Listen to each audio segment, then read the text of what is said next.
Hello everyone, जीवन tutorials में आपका एक बार फिर से स्वागत है।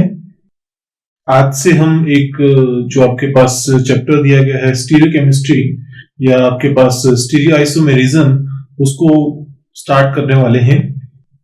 ये आपके पास टॉपिक बहुत इंपॉर्टेंट है और आपके लिए कॉम्पिटिशन्स में बहुत सारे क्वेश्चंस, और आपके पास अगर एग्जामिनेशंस में भी मैं बात करूं, जो आपके पास यूनिवर्सिटी लेवल के एग्जामिनेशंस होते हैं या बोर्ड लेवल के एग्जामिनेशंस होते हैं, उसमें बहुत सारे क्वेश्चंस यहां से बनते हैं। तो स्टीरियोकेमिस्ट्री स्टार्ट करने से पहले मैं आपको एक बात बता दूं कि यहाँ पे जो मैं रिकॉर्डिंग कर रहा हूँ आज, वो सिर्फ ऑडियो बेस्ड रिकॉर्डिंग कर रहा हूँ, क्योंकि यहाँ पे मौसम खराब होने की वजह से जो आपके पास प्रॉपर लाइट कंडीशंस नहीं है, सुटेबल फॉर रिकॉर्डिंग जो है वो लाइट्स नहीं है, तो इसलिए हम जो है वो ऑडियो बेस्ड रिकॉर्डिंग यहाँ पे करेंगे। Hope so you will like it also. चलिए तो स्टार्ट करते हैं stereo isomerism. Stereo isomerism start करने से पहले मैं आपको कुछ एक चीजों के बारे में पहले ही बता दूंगा, जैसे कि आइसोमेरिज्म के बारे में। हम हमेशा कहां से स्टार्ट करते हैं? आइसोमेरिज्म की बात करते हैं, आइसोमेरिज्म से स्टार्ट करते हैं। आइसो क्या होता है? सेम। अब यहाँ पे व्हाट इज सेम? सेम का मतलब यहाँ पे क्या होता है? सेम का मतलब ये है कि they have same molecular formula. अगर आपको आइसोमेरिज्म डिफाइन करना है तो आपको आइसोमर्स का आइडिया होना जरूरी है। तो जो आइसोमर होते हैं उसमें आपके पास सेम मॉलिक्यूलर फॉर्मूला रहता है और आपके पास different chemical and physical properties जो है वो कंपाउंड्स की रहती है। उन जो आपके पास कंपाउंड्स वहां पे जिनके पास सेम मॉलिक्यूलर फार्मूला है बट क्या different chemical and physical properties हैं, उनको हम कहते हैं आइसोमर्स। और इस फिनोमिनन की बात करें अगर हम, तो इसी फिनोमिनन की बात करें तो हम तो क्या कहेंगे इसको? आइसोमेरिज्म। तो मैंने आइसोमेरिज्म आपको बता दिया और आपको आइसोमर्स भी यहाँ पे डिफाइन करके बता दिए क्लियरली कि क्या, कि जिनके पास सेम मॉलिक्यूलर फार्मूला रहेगा और जिनके पास क्या different physical and chemical properties होंगी, उसको हम आइसोमर्स कहेंगे। फॉर एग्जांपल, मैं एक एग्जांपल यहां पे देता हूं, जैसे कि अब आपके पास देखिए, एक आपके पास मैंने एसिटिक एसिड लिखा है CH3COOH, और जो दूसरा है आपके पास मिथाइल मिथेनोएट। दोनों जो है वो आपके पास कंपाउंड्स डिफरेंट है, प्रॉपर्टीज भी दोनों की क्या है? डिफरेंट है। लेकिन अगर मैं बात करूं यहाँ पे, तो दोनों का जो आपके पास मॉलिक्यूलर फार्मूला है वो क्या है? सेम है। तो इसलिए अब आपके पास यहाँ पे जो आपके पास इसकी प्रॉपर्टीज होनी चाहिए वो भी क्या होनी चाहिए? मतलब physical and chemical properties different होनी चाहिए। तो दीज आर आइसोमर्स। बेसिकली ये क्या है? आइसोमर्स है। तो आइसोमर्स हमने डिस्कस कर लिया। नेक्स्ट अब हम डिस्कस करते हैं डिफरेंट टाइप ऑफ आइसोमेरिज्म। तो बेसिकली आप दो तरीके के आइसोमेरिज्म पढ़ते हैं। First one is structural isomerism and second is stereo isomerism. तो जो स्ट्रक्चरल आइसोमेरिज्म होता है उसको मैं ज्यादा डिटेल में नहीं लेके जाऊंगा, आपने ये पढ़ा है और हमें इस सिलेबस में जो है आपका टॉपिक जो है उसमें ये दिया भी नहीं गया है कि एक्स्ट्रा इसको थोड़ा अच्छे से देखना है, बट थोड़ा थोड़ा आपको आइडिया दे देता हूं कि स्ट्रक्चरल आइसोमेरिज्म क्या होता है। तो स्ट्रक्चरल जो आइसोमेरिज्म जो होता है, ठीक है, उसमें आपके पास वो कंपाउंड्स, उन कंपाउंड्स की बात करूंगा जिनके पास क्या है? सेम मॉलिक्यूलर फॉर्मूला है बट डिफरेंट स्ट्रक्चर्स हैं, ठीक है। तो वो कंपाउंड्स जिनके पास क्या है? Same molecular formula but they are possessing different structures, ठीक है। और आपके पास अगर ये डिफरेंट स्ट्रक्चर्स पोजेस करते हैं तो हम इसको क्या कहते हैं? क्योंकि स्ट्रक्चर से बेस्ड है, तो स्ट्रक्चर की वजह से आपके पास ओरिजिनेट आ रहा है, ओरिजिन इसका आ रहा है, ठीक है। तो इसलिए मैंने क्या बोला इसको? Structural isomerism. तो आपके पास दो तरीके के आइसोमेरिज्म हम पढ़ते हैं, structural and stereo isomerism. Structural isomerism जो है मैंने आपको बता दिया, और आपके पास जो स्ट्रक्चरल आइसोमेरिज्म है उसके भी आपके पास फर्दर डिफरेंट टाइप्स हैं। मैं टाइप्स आपको बता देता हूं, लेकिन आपके पास मैं इनको डिस्कस नहीं करूंगा। आपके पास सिर्फ मैं स्टीरियो आइसोमेरिज्म की बात करूंगा, जिसको मैं अच्छे से डिस्कस करने वाला हूं। अभी के लिए आपके पास थोड़ा सा बता देता हूं कि जो स्ट्रक्चरल आइसोमेरिज्म है वो कितने तरीके के आप पढ़ते हैं। आप पढ़ते हैं क्या? चेन और न्यूक्लियर आइसोमेरिज्म, किसके अंडर पढ़ते हैं? स्ट्रक्चरल आइसोमेरिज्म के अंदर। ठीक है, जो स्ट्रक्चरल आइसोमेरिज्म है वो आपके पास further divided into different types हैं। तो उसमें आपके पास चेन आइसोमेरिज्म की बात कर सकता हूं, या न्यूक्लियर आइसोमेरिज्म भी इसको कहते हैं। दूसरा आपके पास है पोजीशन आइसोमेरिज्म, और अगर आपके पास पोजीशन आइसोमेरिज्म की बात करूं तो आपके पास सेकंड आपके पास आइसोमेरिज्म आ गया पोजीशन आइसोमेरिज्म। ठीक है, थर्ड आ गया आपके पास फंक्शनल आइसोमेरिज्म, उसके बाद आपके पास फोर्थ अब आपके पास जो आया that is metamerism, and fifth is tautomerism. तो आपके पास मैंने टोटल 5 टाइप्स के स्ट्रक्चरल आइसोमेरिज्म आपको मैंने बता दिए, जिसके बारे में मैं डिटेल में नहीं डिस्कस करूंगा। मैं सिर्फ आपके पास किसकी डिस्कशन करूंगा? प्रॉपर्ली स्टीरियो आइसोमेरिज्म की डिस्कशन करने वाला हूं। तो स्टीरियो आइसोमेरिज्म की अगर बात करूं, जो आपके पास स्टीरियो मतलब क्या होता है? स्पेस। मीरोज एक्चुअली बेसिकली क्या किसकी बात करते हैं? पार्ट की। तो जो स्पेस में आपके पास क्या है, जो 3D अरेंजमेंट है मॉलिक्यूल की, तो वो क्या है? डिफरेंट है। जिनके क्या है? 3D जो मॉलिक्यूल, जो आपके पास मॉलिक्यूलर अरेंजमेंट है, सॉरी, जो 3D आपके पास सब्स्टिट्यूएंट्स की जो अरेंजमेंट है, या एटम्स की जो अरेंजमेंट है, या ग्रुप्स की जो अरेंजमेंट है, वो क्या रहेगी? डिफरेंट रहेगी। किसमें? स्पेस में, क्योंकि स्टीरियो मींस टू से स्पेस। तो यहां पे जो आइसोमर्स विच हैव क्या, जो मतलब वो इनको क्या बोलूंगा? दैट आइसोमर्स विच हैव क्या? Same structural formula but have different relative arrangement of atoms और ग्रुप्स। जिनमें आपके पास क्या है? रिलेटिव अरेंजमेंट जो है आपके पास क्या रहेगी? डिफरेंट रहेगी। किसकी? एटम्स की और ग्रुप्स की इनसाइड द स्पेस। उसी को हम क्या कहते हैं? स्टीरियो आइसोमेरिज्म, सॉरी, उन्हीं को हम क्या कहते हैं? स्टीरियो आइसोमर्स कहते हैं। और इस फिनोमेनन की हम बात करें तो दिस इज स्टीरियो आइसोमेरिज्म। तो जो स्टीरियो आइसोमेरिज्म की मैं बात कर रहा था, उसमें आपके पास जो 2 तरीके के हम स्टीरियो आइसोमर्स पढ़ते हैं, first is conformational isomers and second is configurational isomers. ठीक है, जो आपके पास कन्फर्मेशनल आइसोमर्स है उनकी डिस्कशन करते हैं अब हम। जो कन्फर्मेशनल आइसोमेरिज्म की अगर मैं बात करता हूं, तो आपके पास जो कन्फर्मेशनल आइसोमर्स हैं, उसमें आपके पास जो डिफरेंट अरेंजमेंट ऑफ एटम्स आएंगी, किसकी वजह से? Only due to the carbon carbon bond rotation. आपको पता है कि कार्बन कार्बन सिंगल बॉन्ड जिसकी मैं बात करता हूं, वो सिलिंड्रिकल सिमेट्री पोजेस करता है। और आपको ये भी पता है कि जो कार्बन कार्बन बॉन्ड जो इजिली रोटेट कर जाता है अपनी एक्सिस पे। अगर ये रोटेट कर जाता है तो मतलब आपके पास डिफरेंट आपके पास क्या बन सकती है? कन्फर्मेशंस यहां पे बन सकती हैं। जैसे कि आपके पास मैंने देखिए आपके पास एक स्ट्रक्चर बनाई है, जिसमें कि आपके पास कार्बन और कार्बन को मैंने ऑर्बिटल से ज्वाइंट बताया है। और आपको पता है कि कार्बन के अराउंड क्या है? देखिए आपके पास हाइड्रोजन भी मैंने बताया है। अब आपके पास मैं सिर्फ एक हाफ की रोटेशन कर रहा हूं, दूसरे की नहीं कर रहा। तो अगर आपके पास कार्बन जो है वो रोटेट कर सकता है अलोंग दैट बॉन्ड, तो इसका मतलब ये हुआ कि आपके पास देखिए हाइड्रोजन भी क्या कर रहा है? रोटेट कर रहा है, कार्बन भी क्या रोटेट कर रहा है। अगर आप देखिए, अगर आपके पास इस रोटेशन से हमारे पास क्या आ रहा है? इसके पास कई बार हाइड्रोजन इन्वर्टेड फॉर्म में चला जा रहा है, कई बार 90 डिग्री की तरफ जा रहा है। ठीक है, मतलब कि जो आपके पास जो लेटर है उसकी जो शेप है वो क्या हो रही है?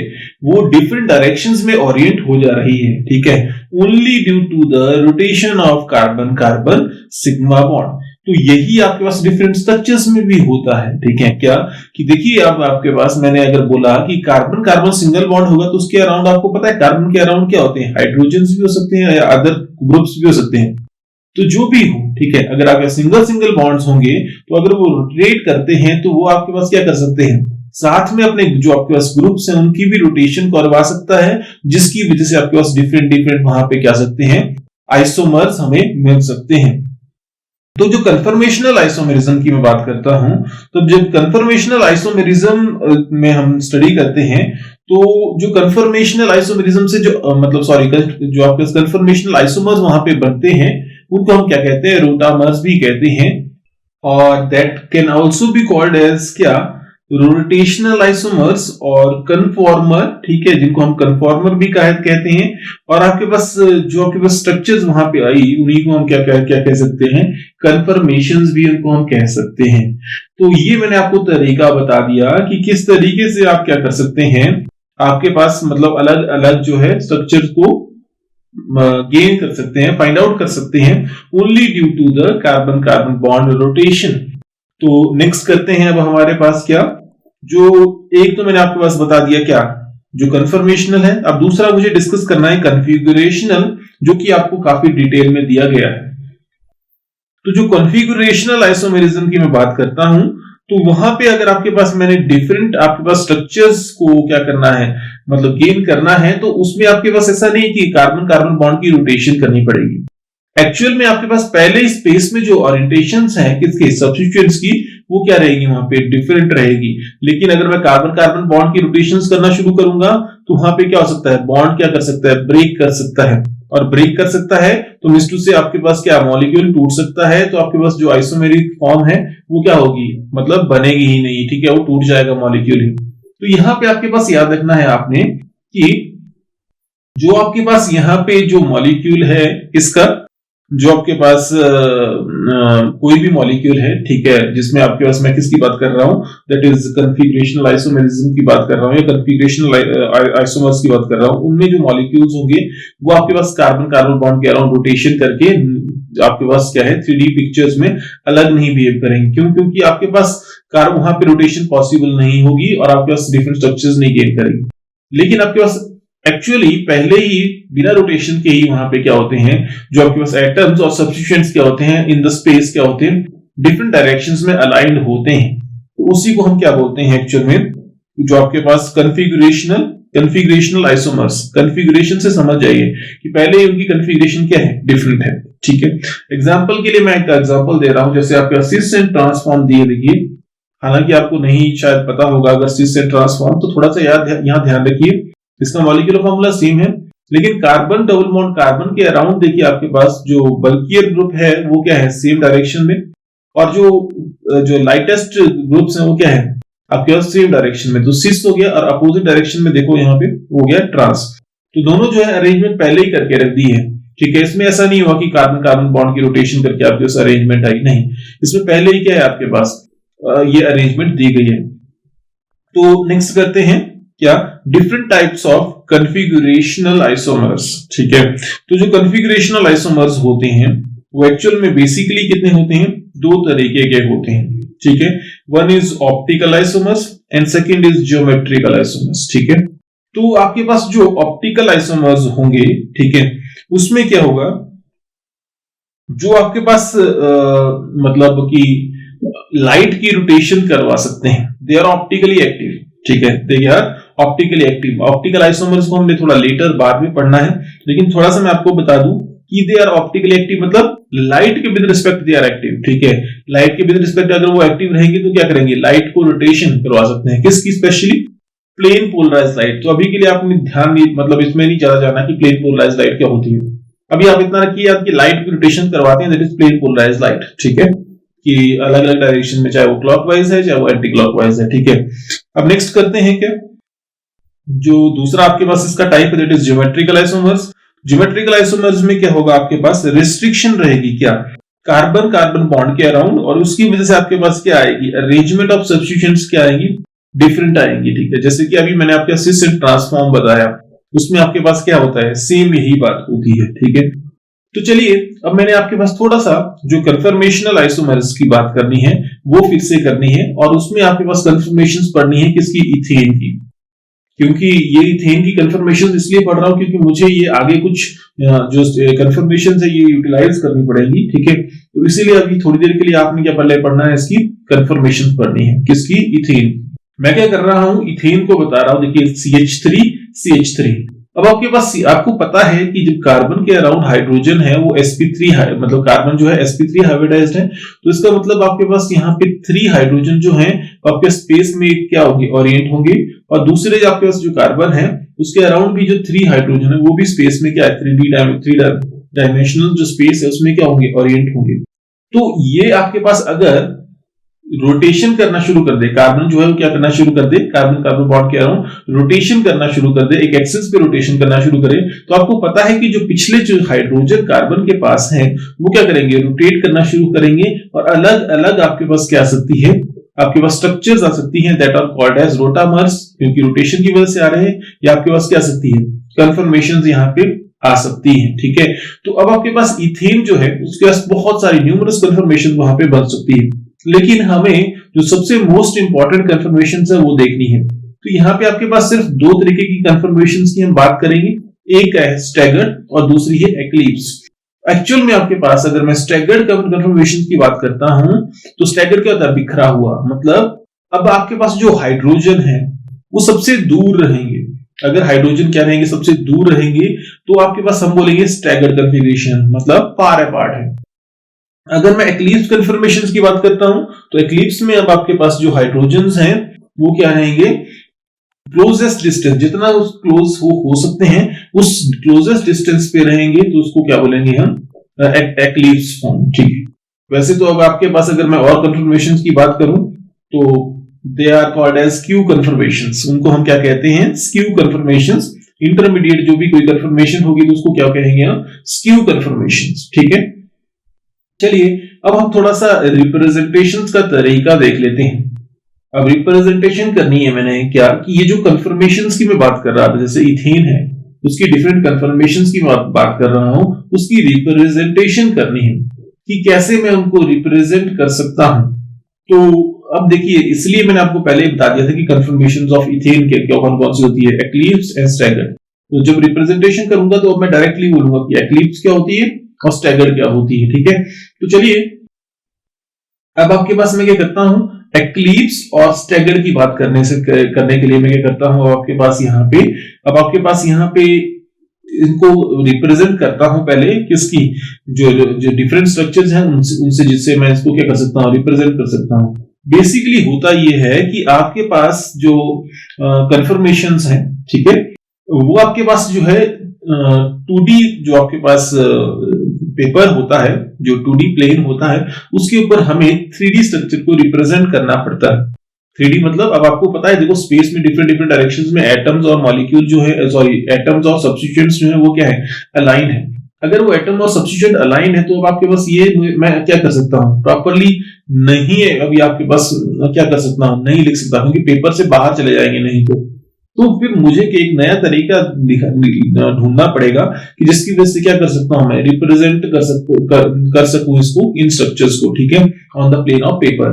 तो इसको रिप्रेजेंट करने का एक सबसे बेस्ट तरीका ये है कि आप या तो सॉ-हॉर्स प्रोजेक्शन फॉर्मूला यूटिलाइज कर लीजिए, ठीक है, या दूसरा न्यूमैन प्रोजेक्शन फॉर्मूला है, या तीसरा आपके पास क्या है, वेज एंड डैश जो है फ्लाइंग प्रोजेक्शन फॉर्मूला है। ठीक है, तो फ्लाइंग वेज जो फॉर्मूला है वो भी आप यूटिलाइज कर सकते हैं। तो मैं 3 तरीके डिस्कस करूंगा अभी आपके पास, ठीक है, और 3 तरीके से यहाँ पे रिप्रेजेंटेशन करने की कोशिश करूंगा किसकी, इन कंफर्मेशंस की, किसकी, जैसे कि इथेन, मैं इथेन रेफरेंस लेके चल रहा हूं। तो चलिए सबसे पहले सॉ-हॉर्स प्रोजेक्शन फॉर्मूला। तो जब सॉ-हॉर्स जो प्रोजेक्शन फॉर्मूला है, मैं क्या कर रहा हूं, देखिए अब आपके पास मैंने क्या कर दिया, एक 3D जो आपके पास पिक्चर है या 3D आपके पास जो मॉडल है उसको आपके सामने रख दिया है। ठीक है, अब आपके पास देखिए जो कार्बन है जो आपके पास स्फीयर से मैं रिप्रेजेंट कर रहा हूं, ठीक है, जो पर्पल कलर का स्फीयर है वो आपके पास देखिए एक जो है क्लोजर है, एक थोड़ा दूर है। तो जो क्लोजर वन है उसको आप क्या करते हैं, अपनी तरफ लिखते हैं, ठीक है, मतलब डॉट से लिख दिया, और जो दूर है उसको भी मैंने डॉट से लिख दिया, पर थोड़ा दूर लिखा डॉट, और इन दोनों डॉट्स को क्या कर दिया मैंने, ज्वाइन कर दिया। तो मतलब ये बन गया कार्बन कार्बन सिग्मा बॉन्ड। अब जब ये कार्बन कार्बन सिग्मा बॉन्ड बनता है तो आप देखिए कुछ एक एटम आपके पास ऊपर आ रहा है, किसके, जो आपके पास कार्बन के ठीक ऊपर आ रहा है, तो उसको मैंने लिख दिया। ठीक है, एक आपके पास क्या आ रहा है, नीचे को जा रहा है, नीचे मतलब आपके पास एक आपसे थोड़ा दूर जा रहा है और एक आपकी तरफ थोड़ा क्लोज आ रहा है। ठीक है, तो इसको मैंने इस तरीके से लिखा, मतलब आपके पास कैसे, देखिए जब आपके पास मतलब मैं सॉ-हॉर्स प्रोजेक्शन फॉर्मूला लिखता हूं तो मैं क्या करता हूं, जो कार्बन कार्बन है उसको ऐसे कंसीडर करता हूं, एक मैं सबसे पहले फ्रंट कार्बन ले लेता हूं, एक बैक कार्बन ले लेता हूं, और फ्रंट कार्बन के अराउंड मुझे क्या करना पड़ता है, फिर हाइड्रोजन को लिखना पड़ता है। ठीक है, और बैक कार्बन के अराउंड भी मुझे क्या लिखना पड़ता है, हाइड्रोजन को लिखना पड़ता है। आपको पता है कि मैंने बोला है कि स्टैगर्ड कंफर्मेशन है, स्टैगर्ड में मतलब आपके पास क्या है, सबसे पहले तो बिखरा हुआ रहेगा, सबसे दूर रहेगा, तो मतलब आपके पास क्या होंगे, हाइड्रोजन सबसे दूर कैसे हो सकते हैं। देखिए अब आपके पास क्या करूं मैं, यहाँ पे जो हाइड्रोजन है जो ऊपर वाला है वो डायगोनली इसको सबसे दूर रखता है, ठीक है। तो डायगोनली अगर सबसे दूर रखा तो देखो दूर आ गया, ठीक है। अब आपके पास जो सभी के सभी हाइड्रोजन है वो क्या कर दिए मैंने डायगोनल पे रखे हैं एक दूसरे के। डायगोनल आपके पास सबसे दूर दूर डिस्टेंस बना ना इसका, तो इसीलिए आपके पास यहाँ पे जो स्टैगर्ड कन्फर्मेशन है वो क्या बनी, इस तरीके से बनी, जिसमें आपके पास दो वाई है, बट एक आपके पास वाई जो है वो अपवर्ड है और दूसरा वाई क्या है, इन्वर्टेड है, अपोजिट है। तो सॉ हॉर्स में हम करते भी इसी तरीके से हैं। हम क्या करते हैं, जो आपके पास कार्बन है उनको डॉट से रिप्रेजेंट कर दिया और उनको क्या कर देते हैं, मिला देते हैं एक दूसरे से डॉट्स को और एक लाइन बना देते हैं। ये जो लाइंस के जो एंड्स होते हैं वो आपके कार्बन को रिप्रेजेंट करते हैं और उन कार्बन पे जो भी सब्स्टिट्यूएंट्स होते हैं उनको डायरेक्टली लिख देते हैं। जैसे कि हाइड्रोजन यहाँ पे, तो हाइड्रोजन को हमने डायरेक्टली लिख दिया, ठीक है। अब एक्लिप्स की बात करता हूं, तो एक्लिप्स में मैं क्या करता हूं, जो पिछला वाला पार्ट है उसको रोटेट कर देता हूं, 60 डिग्री पे इसको रोटेट करता हूं। अगर मैं इसको 60 डिग्री पे रोटेट करता हूं तो आप देखिए यहाँ पे क्या हो गया, एटम जो है ना वो आपके पास क्या हो गया, वो आपके पास बिल्कुल ठीक पीछे चले गए एक दूसरे के। सारे के सारे एटम जो है वो एक दूसरे के ठीक पीछे चले गए। तो इसका मतलब ये हुआ कि एक्लिप्स कन्फर्मेशन में आपके पास देखिए क्या होगा कि एक हाइड्रोजन जो मेरे सामने था उसके ठीक पीछे दूसरा होगा और जो आपके पास नीचे वाले हाइड्रोजन उनके भी ठीक पीछे जो दूसरे हाइड्रोजन आएंगे। तो इसका मतलब ये हुआ कि अगर दो वाई में कंसीडर कर रहा था तो दोनों क्या रहेंगे, अगर इन्वर्टेड है तो इन्वर्टेड रहेंगे, या अपवर्ड है तो अपवर्ड, मतलब आपके पास वाई की शेप में है, ठीक है, तो आपके पास क्या रहेंगे उसी फॉर्म में। जो आपके पास फ्रंट वाले कार्बन है उस पर भी रहेगा और बैक वाला जो कार्बन है उस पर भी सेम तरीके से रहेगा, ठीक है। तो ये था आपके पास, किसकी बात कर रहा था मैं आपके पास, ये था सॉ हॉर्स प्रोजेक्शन फॉर्मूला। एक बात याद रखनी है कि मैंने नोटिस कीजिए कार्बन कार्बन बॉन्ड थोड़ा सा लेंथी बनाया है, तो ये लेंथी जो है वो सिर्फ रिप्रेजेंटेशन है, ऐसा नहीं समझना कि यस कार्बन कार्बन बॉन्ड जो बहुत ज्यादा लंबा है और इसी वजह से मैंने इसको क्या किया है, लेंथ में थोड़ा सा इंक्रीज कर दिया है, ज्यादा लेंथ मैंने इसको प्रोवाइड कर दी है। नेक्स्ट करते हैं अब आपके पास फ्लाइंग वेज फॉर्मूला। तो फ्लाइंग वेज फॉर्मूला में क्या होता है वो देख लेते हैं। फ्लाइंग वेज फॉर्मूला के लिए मैं फिर से वही काम कर रहा हूं। क्या किया मैंने, जो आपके पास 3D स्ट्रक्चर है उसको लिख लिया, देखिए। और जब हम फ्लाइंग वेज फॉर्मूला की बात करते हैं तो मतलब अब आपके पास एक्चुअली यहाँ पे तीन तरीके के हम बॉन्ड्स यहाँ पे बनाते हैं। क्या क्या बनाते हैं, तीन बॉन्ड्स, चलिए मैं अब यहाँ पे डिस्कस कर लेता हूं। एक डायरेक्टली जो बॉन्ड्स लाइंस के थ्रू रिप्रेजेंट करते हैं वो रिप्रेजेंट करते हैं उन एटम्स को जो कि आपके पास स्पेस में क्या है, मतलब कि प्लेन ऑफ पेपर के ऊपर पड़े हैं या आपके पास जो प्लेन ऑफ वीडियो है उसके ऊपर पड़े हैं। फॉर एग्जांपल नीचे देखिए आपके पास जो स्ट्रक्चर है उसमें आपके पास जो हाइड्रोजन और कार्बन है वो क्या है, एक ही प्लेन के ऊपर लाई कर रहा है, ठीक है। तो इसलिए अब आपके पास ये प्लेन के ऊपर अगर है तो इसका मतलब मैं क्या बोलूंगा, ये आपके पास डायरेक्टली सिंपल लाइंस के थ्रू रिप्रेजेंट करने वाला हूं इन आपके पास कार्बन और हाइड्रोजन के बॉन्ड्स को, ठीक है।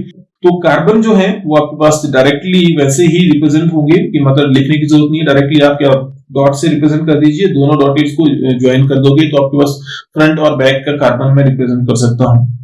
लेकिन मैं अभी आपके पास बॉन्ड्स की डिस्कशन कर रहा हूं तो बॉन्ड्स पे देख लेते हैं। तो आपके पास फर्स्ट तो मैंने आपके पास बता दिया जो सिंपल लाइन से रिप्रेजेंट करेंगे वो आपके पास बताएंगे हाइड्रोजन जो है वो क्या है आपके पास प्लेन में पड़े हैं, ठीक है। प्लेन में मतलब एक जो आपके पास सिंगल प्लेन है उसके ऊपर जो है वो लाई करने हैं। दूसरा आपके पास हो सकता है कि आपके पास जो देखिए आपके पास स्ट्रक्चर देखिए, एक आपके पास हाइड्रोजन आपकी तरफ आ रहा है और एक जो है डाउनवर्ड जा रहा है, दोनों पे ऐसी कंडीशन आ रही है, ठीक है। अब जो आपके पास फ्रंट वाला जो कार्बन है और जो आपके क्लोजर है कार्बन और जो दूसरे वाला कार्बन जो बैकवर्ड है, उन दोनों की बात करूं तो उसमें आपके पास क्या हो रहा है, एक हाइड्रोजन आपकी तरफ आ रहा है, एक जो है दूसरी तरफ आ रहा है। तो जो हाइड्रोजन आपकी तरफ है क्लोजर टू ऑब्जर्वर होता है उसको हम कहते हैं, वो किससे रिप्रेजेंट करते हैं, सॉलिड वेज से, उसको रिप्रेजेंट करेंगे सॉलिड वेज से। तो आपने ध्यान रखना है कि उसको किससे रिप्रेजेंट कर सकते हैं हम, सॉलिड वेज से, ठीक है। और जो आपके पास हाइड्रोजन क्या होगा, जो आपके पास दूर होगा आपसे, बिलो द प्लेन होगा, जो आपके पास मैं क्या कर रहा हूं, जो प्लेन कंसीडर कर रहा हूं, जो प्लेन ऑफ पेपर है, आपके पास देखिए ये आपके पास जो ग्रीन कलर का जो प्लेन बनाया है इसके ठीक नीचे अगर आपके पास हाइड्रोजन आएगा तो उसको किससे रिप्रेजेंट करेंगे, हैश्ड डैश से, जिसमें आपके पास क्या होगा, जो लाइन होगी वो सेगमेंटेड रहेगी जो कि बताएगी आपके पास जो हाइड्रोजन है वो क्या है, डाउनवर्ड है। हाइड्रोजन जो है वो क्या है, उस प्लेन से क्या है, नीचे है।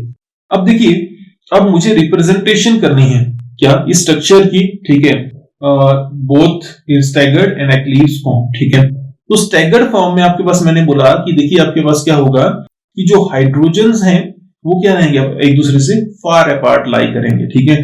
तो वैसे ही देखिए अब आपके पास मैं क्या कर रहा हूं, जो हाइड्रोजन प्लेन में था वो तो मैंने रिप्रेजेंट कर दिया। देखिए आपके पास जिस मतलब अगर नीचे को अगर मैं प्लेन में रिप्रेजेंट कर रहा हूं तो नीचे को रहेगा, अगर ऊपर को तो ऊपर को। देखिए आपके पास जो पहले वाला कार्बन है उस पर मैंने हाइड्रोजन क्या लिखा है, ऊपर वाले प्लेन में ऊपर की तरफ लिखा है, बट आपके पास सेम प्लेन पे लिखा है, ठीक है। तो आपके पास क्या है, सेम प्लेन मतलब प्लेन ऑफ पेपर पे लिखा है, ठीक है। तो आपके पास यहाँ पे इसको मैंने डायरेक्टली लाइन से रिप्रेजेंट कर दिया, ठीक है।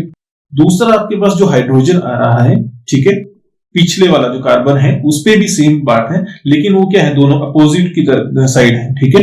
दोनों अपोजिट साइड में है, और दोनों अपोजिट साइड में है तो उसका मतलब क्या हुआ कि अब आपके पास जो है दोनों एक दूसरे से फार अपार्ट लाई कर रहे हैं, ठीक है।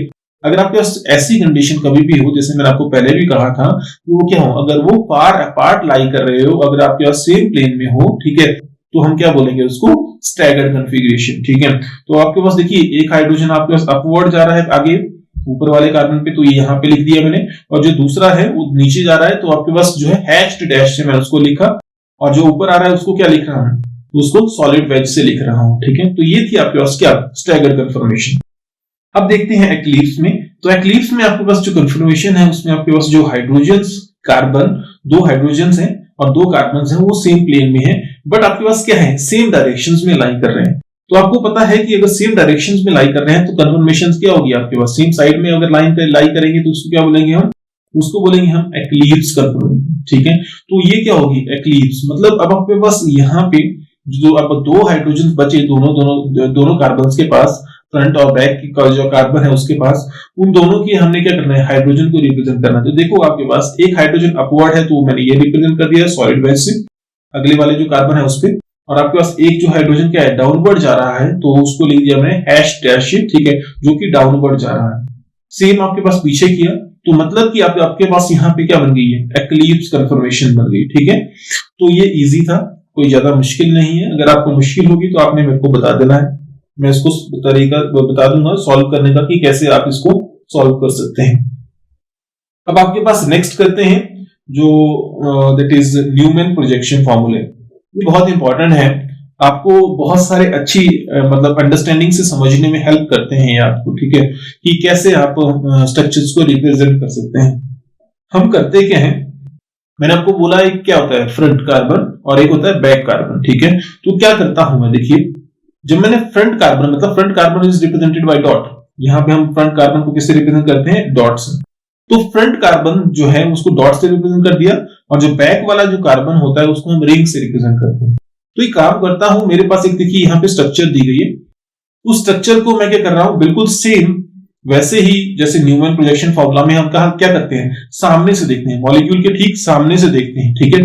तो जब हम सामने से देखते हैं तो अगला जो कार्बन है वो पिछले वाले को क्या कर देता है, हाइड कर देता है, ठीक है। तो हम क्या करेंगे, जो अगला वाला कार्बन है उसको डॉट से रिप्रेजेंट करेंगे, और जो पिछला वाला कार्बन है उसको रिंग से रिप्रेजेंट करेंगे।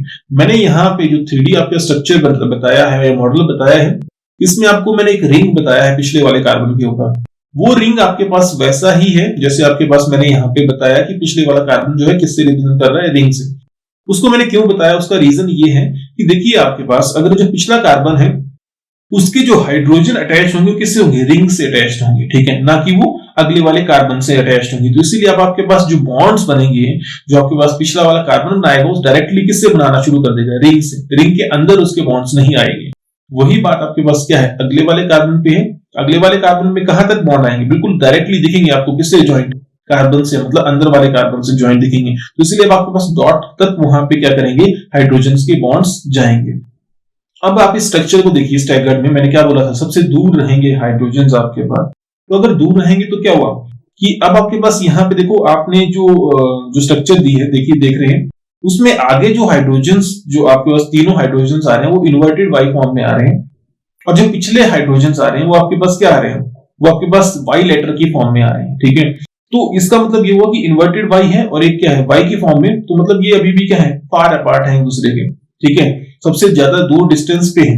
अगर सबसे ज्यादा दूर डिस्टेंस पे है तो इसका मतलब ये, इसको क्या बोलूंगा वहां पर मैं, स्टैगर्ड कन्फर्मेशन, ठीक है। तो आपके पास जो 3D मॉलिक्यूल है उसी से हमने क्या 2D फॉर्म में रिप्रेजेंटेशन कर दी इसकी स्टैगर्ड की, और स्टैगर्ड में बड़ा ज्यादा मुश्किल नहीं था हमारे पास उसको रिप्रेजेंट करना, कि क्या हम आगे से देखना शुरू करेंगे, ठीक है, और पिछले जो कार्बन है उसको हाइड कर देंगे, ठीक है। तो पिछले वाले कार्बन को हम सर्कल से रिप्रेजेंट करेंगे, रिंग से रिप्रेजेंट करेंगे, ठीक है। और उस कार्बन के जो पिछला वाला कार्बन है उसमें जो भी बॉन्ड्स लगे हैं, जो ग्रुप्स हैं, जो फंक्शनल ग्रुप्स हैं, वो क्या करेंगे, उनको लगा देंगे वैसे जैसे हमें दिख रहे हो, और जो आगे वाले कार्बन है उस पर भी वैसे ही लगा देंगे। तो ये था आपके पास क्या, स्टैगर्ड कन्फर्मेशन। और आपके पास अगर मैं एक्लिप्स कन्फर्मेशन की बात करता हूं तो एक्लिप्स कन्फर्मेशन में क्या होगा, बिल्कुल ठीक पीछे होगा। अगर पीछे होगा तो आपको पता है आगे वाले हाइड्रोजन जो है वो पिछले वाले हाइड्रोजन को क्या कर देंगे, हाइड कर देंगे। अगर हाइड कर देंगे तब तो मुश्किल हो जाएगा। अगर ये मुश्किल होगी तो हमें क्या करना पड़ेगा, अब यहाँ पे क्या करना पड़ेगा, जो आपके पास पिछले जो हाइड्रोजन हैं वो बिल्कुल ठीक सटे हुए बताने पड़ेंगे, किसके साथ, जो अगले वाले हाइड्रोजन उसके साथ। लेकिन हम थोड़ा सा इसको साइड में बनाते हैं, किसके, इन हाइड्रोजन के, जो अगले वाले हाइड्रोजन उनके, ताकि आपको लग जाए पता कि ये पीछे है। तो इस तरीके से हम रिप्रेजेंटेशन करते हैं क्या, स्टैगर्ड एंड एक्लिप्स कन्फर्मेशंस की।